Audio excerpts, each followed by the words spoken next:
Welcome to another episode of the Doctors Building Wealth podcast.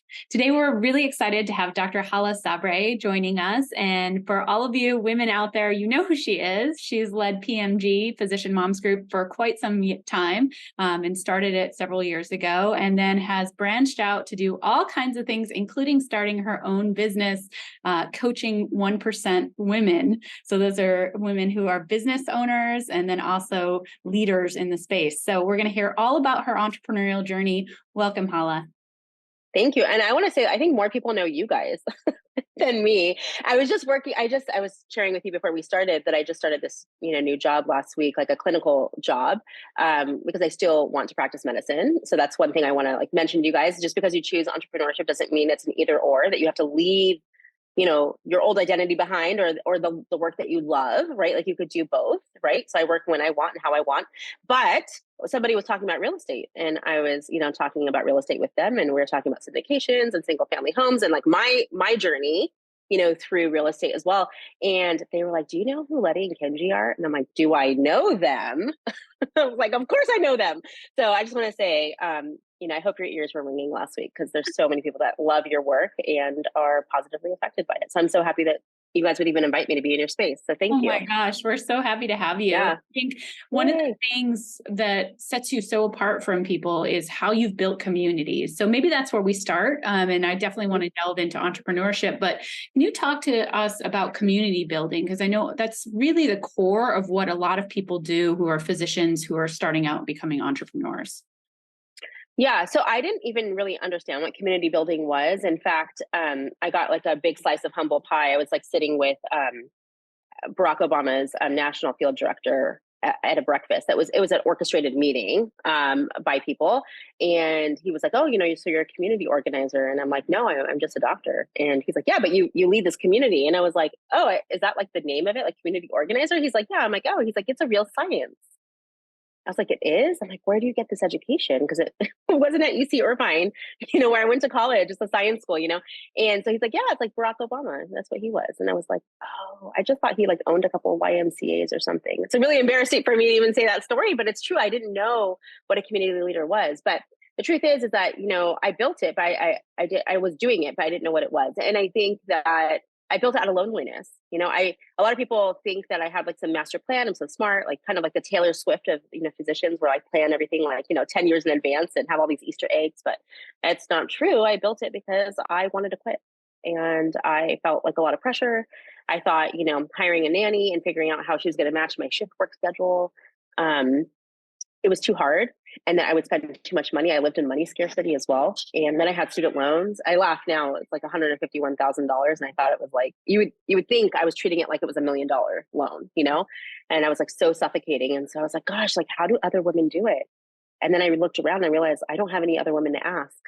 And then I realized how isolating medicine is, especially for women.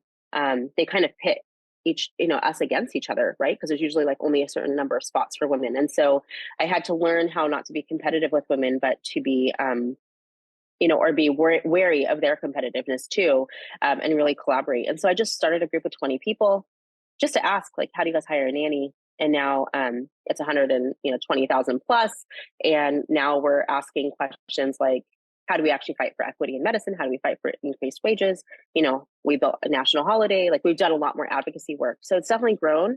But yeah, so for all of you guys that are starting businesses, or thinking about it, your idea may start small, it may grow, it may get deeper. You just never know where it's going to go. And I think the roller coaster of entrepreneurship is so exciting, but at the same time, that can really freak people out, especially people who like a lot of stability and, don't like to be surprised, or they know they're very routine, right? And they don't want to change that routine. It can be really scary. And so I'll say, I started it, had no idea what I was starting, but now here I am, 10 years later, business owner, consultant, TV show producer, all these things, all from building community. Do you have any, looking back, do you have any thoughts or insights about what made that group successful, why it grew so quickly and so large? Yeah, I think a few things. One is there wasn't a group of that kind, So now there's tons, right? And that's great because people will differentiate a product.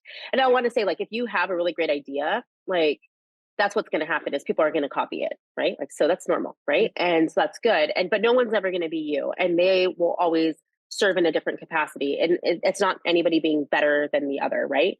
And so I'll say, like, I think it was new. It was a new idea, right? This idea, like, behind the white coat, like, what really happens, and a safe space for physicians to finally say, like, I don't know what I'm doing, or like, I'm scared, right? Like, to actually say those things. And then the second thing is, I mean, I didn't know at the time, some of the talents I had in building relationships. I really didn't really know that. But I would do little things like, especially when it was like really new, like things like, really validate a lot of people's feelings, not tell them they're wrong, things like that. It was just a lot of validation, giving space, right? And I think people just want to be seen and heard, I think, at the end of the day, and I think that's what I gave them as a community leader. So I think those two things together caused massive growth. And, I help companies in a consultant fashion. I help companies grow their community around their products so they don't have to depend on influencers or cold ads or marketing and things like that. And it's interesting, like, to teach that over and over and over again. So it's really fun to, like, revisit my early days and replicate that over and over and over again. And to really be considered an expert in the field is so fun. Yeah, it's really amazing. I think that a lot of people devalue their strengths that they have in relation building. We were just doing a mastermind, and one of the members was saying, "Yeah, I am really good at relationships, but it, like, doesn't feel like it's as legitimate as other things that people are good at, like analysis or building systems and processes. But it's actually one of the most important skills is relationship building. As people here in real estate, it all comes down to relationships. I know we had such an incredible example last week where Sunny was running her conference down here, and her plane fell through 24 hours ahead before she was supposed to take it. It was 8 planes. She was supposed to take them to VA and ultimately was a relationship that I had created that allowed her to find new planes in 24 hours in Puerto Rico, which was dramatic and remarkable. And all came down to a relationship. So can you say more about building relationships? I heard you say that it's really giving people space, helping them feel validated. Are there any really other keys that people should focus on? Yeah, I mean, I think relationships, it's funny, like, they put us, I mean, for most of the people that are listening to this, they're in the medical field probably, right? Doctors, dentists, pharmacists, whatever, whoever. I don't know all of the people in your audience, but the people I have met, they seem to be really medical. And I'll say, like, they kind of put you in a vacuum. You start this, like, journey in your career, in the early 20s, most people, right? And then they spit you out, after you're done with training, like 10, 15 years later. And, like, you haven't learned social skills. It's like, it's just so hard. And it's actually, like, viewed as a soft skill, right? And so it kind of isn't valued as something, right? But I will say, I think relationship building is probably the most important thing. I mean, we are social creatures. And if you look at any history in business, it all comes down to relationships. And there's so many case studies like this. I mean, anybody who knows me knows that I love Disney, like, so much, right? It's like a little pathologic, but it's okay. And one of the examples I always like to give about examples and relationships is when Walt Disney wanted to build Disneyland, he was short by, like, many millions of dollars, and the bank didn't believe in his idea. They believed in it to give him like $2 million, but he needed like 14. And he's like, where am I going to get the rest of the money? Right. So most people think about your entrepreneurial journey, right? You're like, I want to really invest in this, like, property with Letty and Kenji or whatever it may be. Right. And you're like, but I need X amount of dollars. Where am I going to get it from? Right. And it's really easy to just be like, I can't do it. Right. It's really easy. Right. So someone like Walt, he was like, no, I really, really believe in my vision. And he's like, let me see who else can believe in my vision. So he started going to other companies. And one of the companies he went to is Coca-Cola. And he was like, listen, I know I'm going to need drinks. Like, people are going to come in and they're going to need to drink something. Is there a way, right? He's like thinking of how he can cut costs. He's like, is there a way that you could provide the drinks for a period of time, and, like, help me out, like, to decrease my operating costs, And Coca-Cola was like, yeah, we could do that. We'll do that. We'll, like, kind of like, we trust you. We believe in you. We believe in your vision. Right.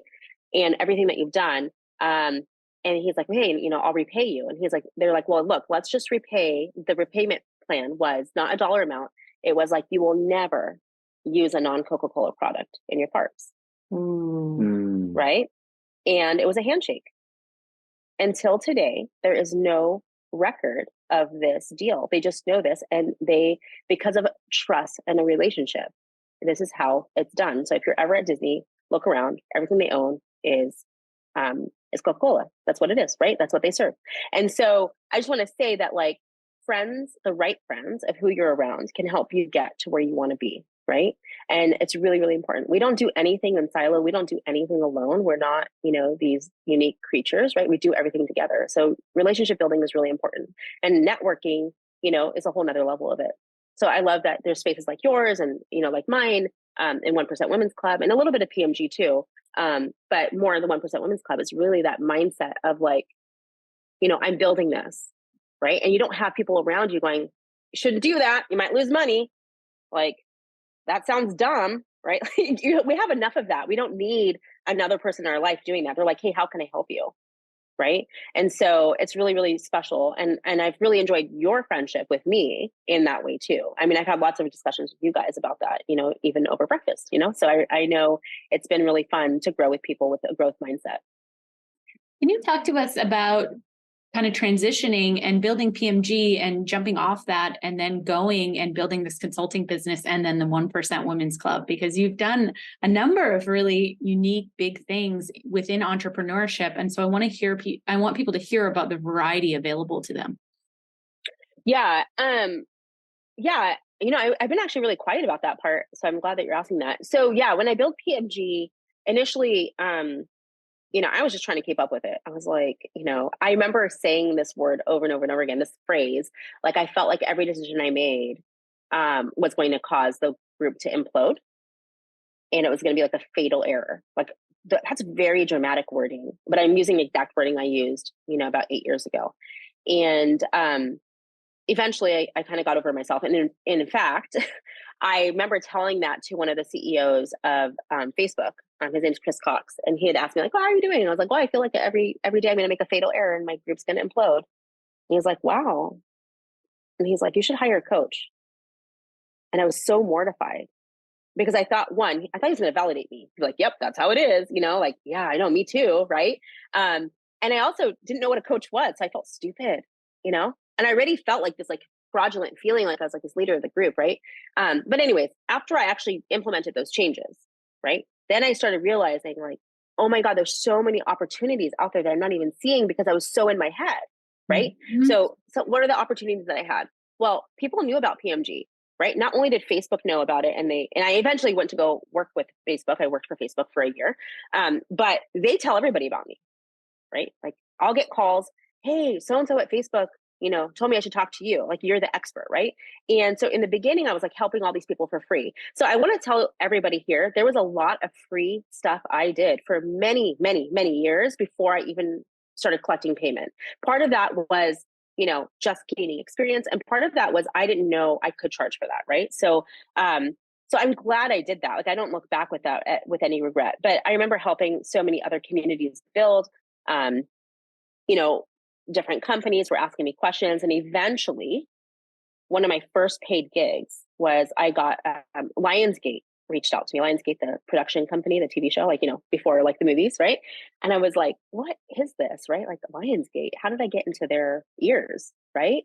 And, relationships, right? People know people talk, right? And so I remember going to a boardroom with a lot of executives and creators of previous programs. And they told me about this idea that they wanted to prove that if people had access to good doctors and not prohibited by insurance, that they could actually get the healthcare that they need. And I was like, yeah, that's what we do in PMG all the time. We crowdsource information all the time. Like, oh, I have this problem, or who's the specialist for this and that. I was like, yeah, I could do that. And I'm an ER doctor. So clinically, like I can assess situations and try to help people. Right. And so that was like the first gig that I remember, the first like real paid gig that, I got paid a lot of money, like more than medicine. And so it was really fun. And then I was like, oh, I can make this a whole consulting business. And this was at the end of 2019. So think about it, 5 years. I was community building, helping people. And my ROI, my return on investment for helping people for free was like really like access to their communities, to their networks, to their resources, right? To their brains, right? And it seemed like a really even exchange. And then I started charging. And then I was like, and then from there, then they were like, oh, you're the medical producer for this show. Can you help me with this? Can you help me with this? Right. And then it started growing. And so I was like, I remember training to my husband one night and I was like, I think I'm going to start this as a business. And then we were taking your course at the time. I think that was like your second time launching it or something like that. And one of your first slides was talking about limiting beliefs, you know? And I mean, I knew the term because I had been working with a coach, but my husband didn't know the term. And so the next night, I remember telling him, I think I'm going to open this business. We were watching one of your modules because we were doing our homework. And the next day, my husband wakes up and he's like, I think I have a limiting belief about my career. And I was like, he's like, I'm watching you do all these amazing things. And my husband's a rocket engineer. So it's not like he's not doing amazing things himself, but he was limiting himself, you know? And I said, well, what would you do if there was no limitations? And he was like, I would go work for Jeff Bezos.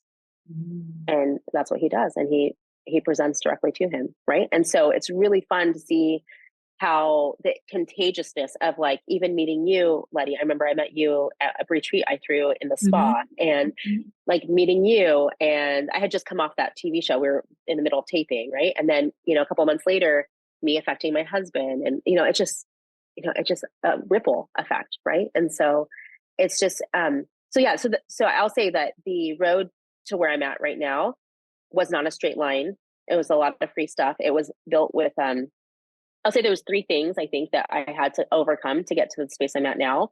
And I hope, and I know that this will be relevant to anything that you guys are doing, not only Letty and Kenji, but also people listening, is 3 things. One is fear of judgment, you know, both good and bad.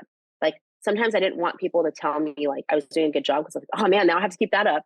Right. Like, great. Yeah. Right. And then the bad stuff, of course, you know, and, you know, here's the thing. If you don't have people having negative opinions about you, you're just not bold enough and you're not big enough. Like it's going to happen. Right. And then the second thing was like fear it's all going to go away, fear of failure, fear of losing money, fear, you know, that's just part of life. Right. I think that's the second thing I had to get over or learn how to manage. When I say get it over, like you never really get over it. You just manage it better. And then the third thing was success and tolerance. That's something that I just put like a label on, like I think last year. And once I put a label on it and I was able to name it, I was able to tame it, right? I was able to learn how to overcome success and tolerance. And that's something I deal with in my group a lot with the 1% Women's Club is success and tolerance is like the idea that if it does become wildly successful, like that you're going to lose control of it, right? Or it's gonna consume you. Like you're gonna lose your freedom and your choice, right? I've talked about that before. It's like knowing that you have freedom and choice, right? And that's going to be taken away from you if you're so successful. So that was something like, you know, with even the consulting business, I was like kind of really scared to take on clients. I was like, oh, what does this mean? Does this mean I'm not going to be able to like go to my kid's soccer game, right? Or is this going to affect the way that I can work clinically, you know, or like whatever it may be? And I just realized, no, like I just decide what I want to do and I just do it, right? I just have my boundaries and my expectations and I just do that, right? And so I think those are the 3 things I would advise anybody listening to really be cognizant of and have good processes in your brain that you can manage, because those are the 3 obstacles that I had that took me the longest to work through.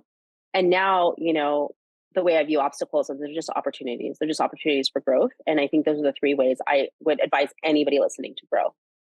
Yeah, that success and tolerance, I've never heard anyone say, but I think it's a really, really valuable concept for people to get, because I think what happens is we realize, for example, that we have the choice to be in the job we're in, right? We have the choice to be physicians. We have all these choices around us. We say, okay, let's go invest in real estate, right? And you start building this real estate portfolio, it gets bigger and more successful, and you forget you have a choice there too, right? And you can always pivot. That's the thing. We moved down to Puerto Rico, but we came here knowing like, hey, let's try it for a few years. We can always pivot. You always have the opportunity to change what you're doing if you're not enjoying the process. So you are always in control. I think each time we start something new and it becomes successful, we forget that we have choices and we are still in control. Yeah. I mean, even if you look at like, you know, examples of, I was just watching like a TikTok, like, I don't know, a couple of weeks ago about, who was it? Jerry Seinfeld. He was on some show. Maybe it was like who cares? It doesn't really matter where he was at. But they were asking him like why he stopped doing Seinfeld when he did, because it was in his prime, right? And he was like, well, that was always the goal, is to stop in my prime. Like, he didn't want to be a has-been. He didn't want to like have viewership stop dropping and then leaving, right? Like, so he can always make that choice, even though people may not agree with your choice or be surprised by the choice, or say, if I was in that position, I would make a different choice. That's great. Like, that's fine for everybody else, but you always have a choice, and you see, people exercising it every day. And sometimes you don't see it. Like, with Jerry Seinfeld, I wasn't really a big fan of Seinfeld. I didn't watch it a lot, when it was on. But like, just even seeing him with such maturity, even like, 15, 20 years later, saying, yeah, it had its life and its time, and I'm going to move on. Right. So, so you guys always have that choice. And one of the practices I do for myself, and I encourage all my clients to do too, is, I'm really big on values. And when I was a client, I mean, I'm always a client of coaching, but when I first entered the field, I knew about values, but most of the talks about values is how to pick them, or the importance of picking them, right? But nobody ever tells you what to do with them. It's like, okay, great, I have these like labels, like, and then what do I do with it, right? Like, I don't know how to exercise it. And so I had to learn how to exercise the values and then teach it, right? And so that's the other thing I do with my clients, is I teach them how to to pick their values, exercise them. And then we do a 6-month, every 6 months we do an assessment. And basically, and I'll tell you guys what it is, I do this assessment where I list everything that I'm doing, right? Anything that takes time, right? I list it. Then I write, how much time does it actually take, right? So a lot of my clients are like, oh, I just go to this one meeting once a quarter. I'm like, write it down, right? Because that meeting is once a quarter, say it's 2 hours, that's 8 hours of your life. Like, let's just write it down, right? What is the actual ROI that you're getting out of it, right? So is it money? Is it proximity? What is it that you're getting out of it, right? It doesn't matter what it is, right? Just write it out, right? And then the last column is, what is the value that you're expressing through it? And then we do an assessment, and we rank it. Like, what are the things that you need in your life to continue to express your values the way that you're doing? So for example, one of my values is innovation. I know that's not probably surprising to people hearing this, right? I innovate lots of new projects. And in fact, that's probably like one of the downfalls, is I'm always like, oh, that's a good idea, let me do it, right? And then I have to like practice constraint, right? But sometimes I innovate projects to a point, and then I'm like, I think I birthed this baby, and now I'm ready to put it up for adoption, right? Or I'm ready to like give it to somebody else that needs a baby, right? And so it gives me a good exercise every 6 months to look and be like, okay, I'm going to continue this. I'm not going to continue this. Even we were talking earlier today about some of my other projects, and I'm like, I have that on hold right now. It's on the nightstand. It's okay. It's there. Nothing's going to happen. No urgency, no FOMO. Like, everything I do is very strategic, very planned out. And it's based off of like doing a frequent assessment, like just like you would with patients, right? Like, you don't just give them medicine and then just never check on them. That's amazing. Right? I really love that. Yeah. It's very cool. Yeah. Yeah. Like, you would, get a nurse to call you if something was happening, or you would check on them your next shift or before you left your shift, right? Whatever it may be. Right. And so, yeah, so it's like, you always have to assess what you start, and then make sure that there's an indication to keep going. Right. And we always do this in medicine clinically. Right. So I do it in my life with everything else I do. Wow. I love it. It's the first time I've heard that too, man. You're creating all kinds of amazing Yay! in your coaching program. Tell us what kind of things you're getting out of leading this, because you're teaching women about leadership, right? And so what are some patterns that you're seeing, and things that maybe some female listeners can take from experiences? I mean, the truth is, I teach about everything. I mean, I think I would categorize myself as a general life coach for women who are 1% earners. But I will say that, like, I teach them 3 steps, not all at once. Okay. It's like, it's slowly and gradually. Right. One is, the first thing I teach them, you can't really lead. You can't do anything that you want to do to create more success without owning the success that you have now. Like, you just can't. And I think a lot of people initially, when they come into my world, they think that they have owned their success. They're like, well, I'm a board certified physician, or I'm a lawyer, I'm a pharmacist, I'm a dentist, like, all of the things that they are. And they're like, look, I have my degree, right? I have this website that says like, I'm important, right? I got a gold star, right? And I'm like, yeah, but really though, do you really believe that you're as amazing as your CV, right? Like, let's talk about that.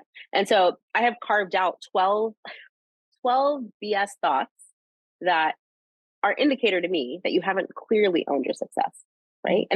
And I'm always still working on these thoughts. I'm working every day to own my success.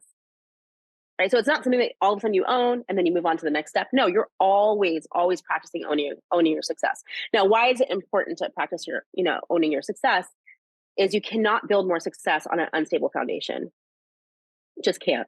I've tried it. It doesn't work. You're always questioning yourself. There's a lot of lack of confidence. There's, the success intolerance. There's fear of failure. There's, fear of judgment. There's just so much that goes on, right? And if you're just building, right, it's like, I don't know, putting perfume on, smoke or something like that, right? Like you still smell it, right? Like it's still there, right? Versus just taking a shower and stop smoking, right? And then you can continue wearing the perfume, right? And so the second thing is like building more success. And so the reason why I think it's important to build more success is like, why not? Like we're growing all the time, and the people in my world always want to grow. They don't have to, but they want to. And when you have the capacity to build more success, right? Then you actually like live in this zone of abundance, which is so fantastic. And I know that you guys live in that, right? And that doesn't mean that you don't have like dips of scarcity and dips of all these things, but to really like be in that zone is so fun. And the reason why I think it's so important for women, sorry, Kenji, but for women to be in that zone is studies show that when women have resources, it doesn't matter if it's money, power, influence, it doesn't matter what it is, that they give 90% of it back to their family and to their community. And so I'm a firm believer that if I help more women get into abundance, then the world will just be a better place. That's just what I firmly believe. Mm-hmm. And I've seen this in so many things. I mean, there's so many experiences I've had through community building. Like I worked with UNICEF and I went over to Ethiopia to look at a project that they did to just, kind of look at a case study of like success of how they like resolved the tetanus epidemic in the country. And it was all on the backs of women. Women in the community, right? And so I started thinking a little bit more about like, wow, like if women are really this powerful, and I already knew it, and my community is this powerful because there's women in it. What if I took the ones that are not in survival mode, that they're ready to actually move the needle, and I took them into a coaching space, right? Because the thing about coaching, you guys, is that like, it's funny, like even before I knew what coaching was, it's like, this sounds so intuitive and like, why are people charging for this? And like all this stuff, right? But until you actually experience it, and the truth is that the majority of CEOs have coaches. This is why they're successful. And the majority of CEOs, you have to remember, in this world are men, right? So like, just take a step back and appreciate what a well-managed and well-produced mind can actually like to give you. And even like my husband, like when he got his job at Jeff's company, they gave him his, onboarding paperwork. They gave him a mentor and they gave him a coach.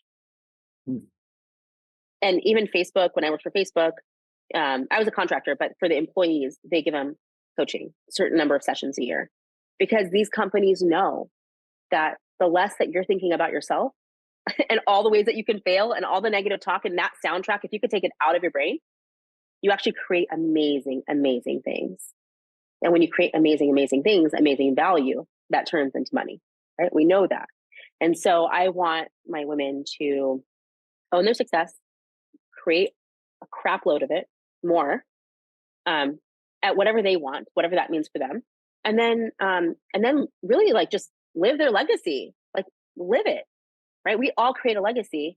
But it depends. Do you want to create it on purpose? So my women do, and they want to enjoy it while they're alive, not just be in an obituary, right? And so it's really fun. So some of the things I'm helping my women do, like one of my clients, she's creating this whole program in Ukraine with skin grafting to help, burn victims there and victims of war.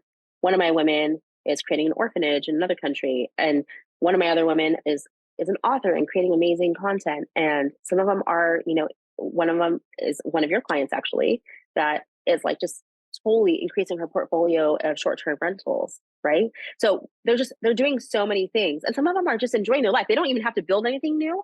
They're just being more present with their kids, right?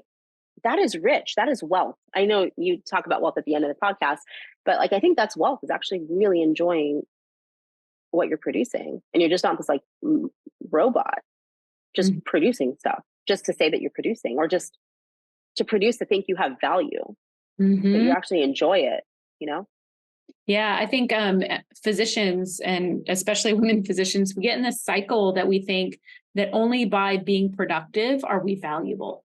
And we start to measure ourselves by being productive all the time. And then we don't rest and we don't relax. We just run and run and run because our value is tied to being productive. And so that's what I just heard from you is it's actually enjoying the journey and not only aiming for something and feeling like only then will you be valuable. Only then through achievement, are you good enough?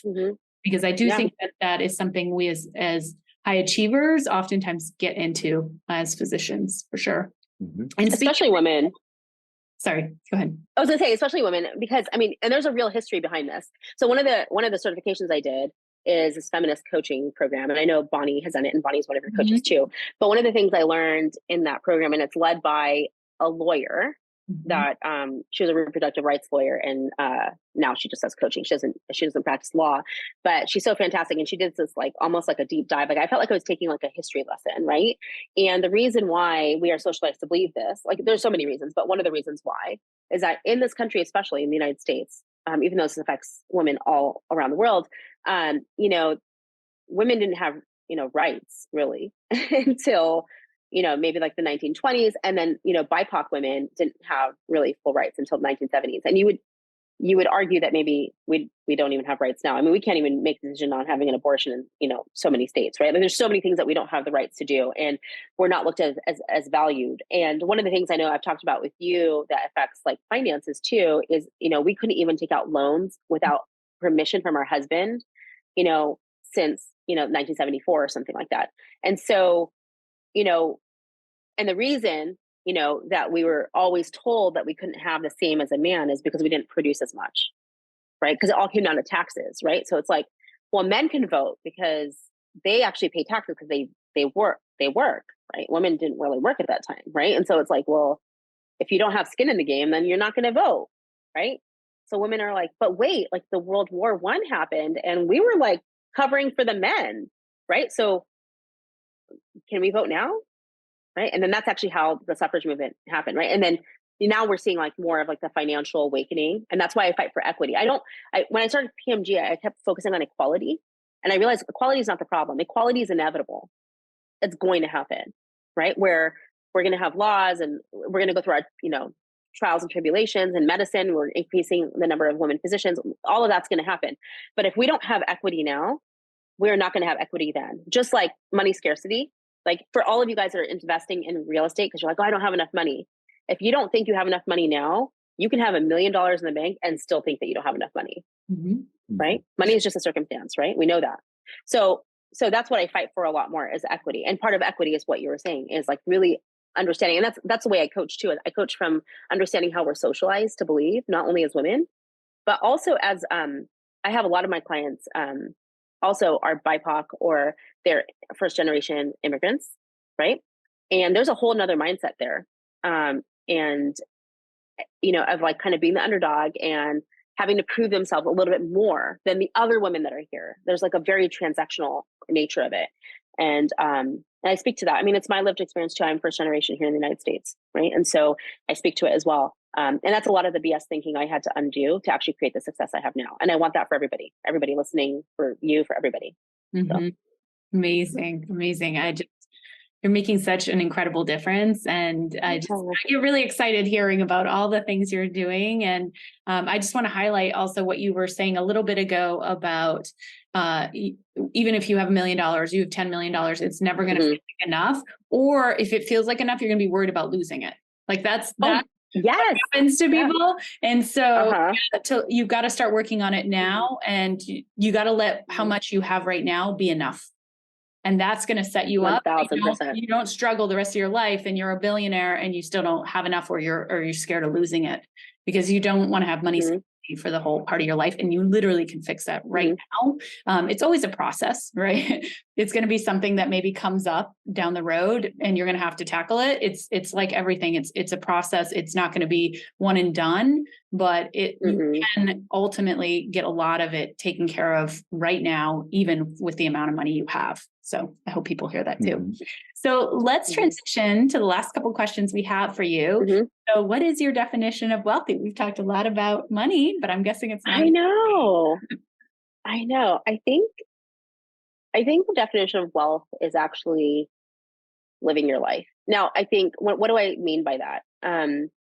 So most of my clients, and probably most of the people listening, right, they really focus a lot on their career and money, right? And there's a lot of reasons why we do that. Well, first of all, there's an economic necessity to that, right? Like I need to make money to live, right? Like I need to have like my physiological needs met. And then, after that, you're like, oh, and I want this person, I want this house, and I want this, whatever it may be, right?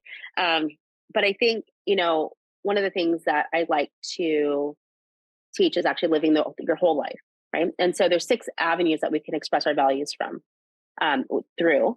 It's career and money, which is 2 of them. Your relationships, as far as like your friends and family, your romantic relationships, whether you're partnered or not, your health, which is obviously very important, and also your spirituality, whether that means religion or just feeling connected to the universe, it doesn't really matter. And so when people say like, oh, I want more balance, like the way I define that is like actually living in all 6 of those, right? And the truth is like, we don't, right? We only live in like 2 of those most of the time, right? And so stop living just a third of your life, live your whole life. I think that's the definition of wealth. And it doesn't matter how much money you have. That's the wheel of life. Yeah, that's the wheel of life. We've been working on that. We've been working on it in our community too, which is like looking at it and kind of seeing where you are on a scale of 1 to 10 and seeing the areas that you're actually neglecting and maybe you want to work on and kind of grow out to be equivalent to more of those areas like business and finance, which we all work on all the time, right? Or what we were saying earlier, make all of them a 10 now, right? In your mind. I mean, you're always going to be working on it. And you're always improving and growing, right? And what if you're 10 now? Like say we decide it's a 10, right? Like what if we actually thought that maybe a 10 now is really a 5 later? Like there's always room for it to be so much more rich and deep and valued, right? And so I think it's really important. I think also when I find that I do like this like life wheel, like what you're mentioning, like it's a lot from what makes it a 10. Like if you ask somebody like, okay, what would make it a 10 if your health is like a 7, right? It's a lot of thoughts that are usually built off of scarcity and not thoughts on building on values. And so, just even like going through that transition with them, right? So there's a lot of like amazing work, deep work to do there. And that's something I just like absolutely love. And I love that you do that because it's so important. So I think living wealthy is really living your whole life, but not from a place of scarcity, really like through values. And so that's how I would answer that question. Amazing. What is one mindset, habit, or strategy that separates someone who is wealthy versus someone who is not? I think 2 things. I think one is really understanding your values and knowing how to exercise them.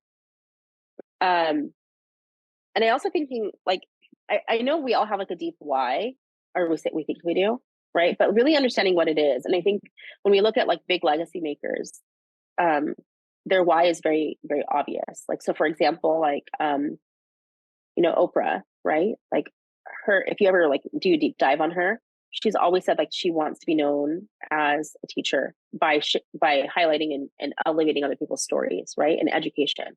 And so everything that she does is under that umbrella, right? The TV show, her movie, like she's about to come out with a new movie. Well, not it's a new rendition of Color Purple, I think. She opens schools to educate girls. Like everything that she does is under that teacher educator model, right? Steve Jobs, he wanted to change how humans interacted with technology, right? It wasn't about making the next iPhone to make it better than Samsung or whatever it may be. It was how do we interact with technology? And now like we can't imagine, like I never take my wallet anywhere and I'm appalled when somebody doesn't take Apple Pay. I'm like, oh my God, I'm never coming here again. So it's so funny, right? Like his legacy is just to make our lives so much easier and maybe a little bit more scarier with technology, right? Like that's what it is, right?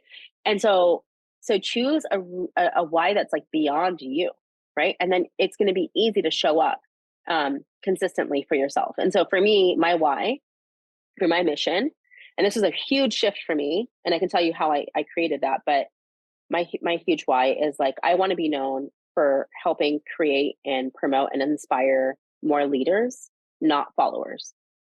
And that was a really big reason why I created my coaching space. And that's one of the biggest reasons why I never stopped working on PMG. There was many times I wanted to quit PMG, so many. I've had people offer me money for it, like lots of money, like life-changing money, you guys, and I know what they're going to do with it. And that's good for them. That's awesome. But what I want is, I don't want to be treated as an influencer. I don't want to be treated. And, a lot of people reach out to me asking me to be an affiliate or to be, help them with ads and things like that. And that's one thing I love buying from affiliate, from influencers. I buy way too much stuff. You can ask my husband. There's always something on our porch, right? I don't mind that.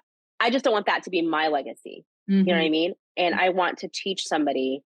It's almost like teaching somebody how to fish instead of like giving them fish to eat, right? Like I want to teach people how to create opportunities, right? And not just look to find something or depend on me, right? And so it's a really important thing. So I carry that on everything with it, whether it's businesses. Like now, I don't work as an influencer with businesses, but I'll help them. I'll help them create raving communities that they don't have to use people like me, right? With my clients, right? I help them lead, right? Own their success, create more of it, and then give it all away, right? I help them. So it's very, very clear to me. So that's something that's a really long answer to your question, Kenji, but like, that's what I would say is like really develop a strong why. And you don't have to develop it like at the end of this podcast. Like it's going to take time to develop that. But something that really speaks to your core once you really are comfortable with your values. So my values are, innovation, love, knowledge, and inspiration. Like I can tell you all the ways I'm doing it, right? But my mission just exuberates all of that. And it's just like so fun to live. It's so fun to do everything I'm doing. And it's fun to go to work, and I have a shift later on today. So like, I'm so excited to go. I'm like so excited. And that wasn't me, even, 6-7 years ago, I was like, I would count down the hours to my shift. Right now I'm just like, oh my God, how fun. You know how much fun I'm going to have today? I get to meet so many people, right? It's like, it's just so fun. Right. And these are choices I'm making. I don't have to work clinically, but I choose to. It's so fun. Yeah, no, I think this is, there's a book by Patrick Lencioni called 3 Questions for a Frenzied Family. And it's about running your family like a business and coming up with your core cultural values and your rallying cry, which is kind of your mission statement. Yeah. And so you really have the opportunity to do it not only for yourself as an individual, but also for your family and then also for your business. But I'm going to have to read it. Yeah, taking the time to do it, right, gives you so much clarity that every decision afterwards becomes easier. So there is some upfront cost in time and energy and effort, but it's so valuable because it will save you time long-term, and it will also stop you from making mistakes that maybe weren't aligned with what you actually wanted, but you signed up for something and later on you regretted it. So I think it's a really incredible practice. And I hope people take the time to be able to set aside a couple hours at least to think about it. Think about, what is their, another way to put it is vocation, right? What do they really want to